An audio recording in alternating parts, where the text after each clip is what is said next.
Antenna Technologies, an NGO of scientists in Geneva, Switzerland, has 10 years' experience on spirulina with its subsidiary in Madurai, India, and with production centers in Asia and Africa.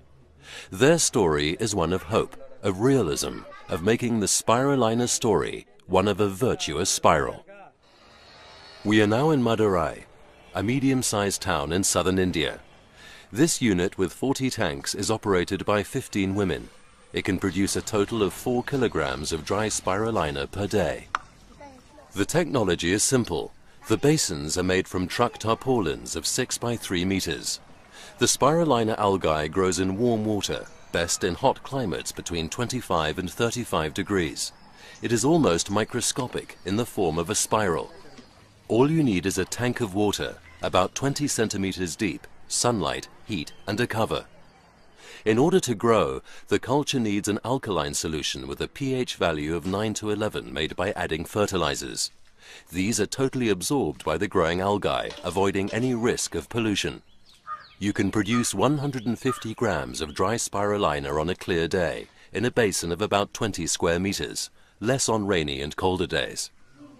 The production process is relatively easy and can be mastered by the village women. Growing spirulina needs a lot of care. Every 2 hours the water should be stirred. Once a day, the water is passed through a filter mesh and the spirulina is harvested. The algae form a kind of slurry. Then the water is drained in a simple press. And with another simple tool, strands are made and prepared for drying.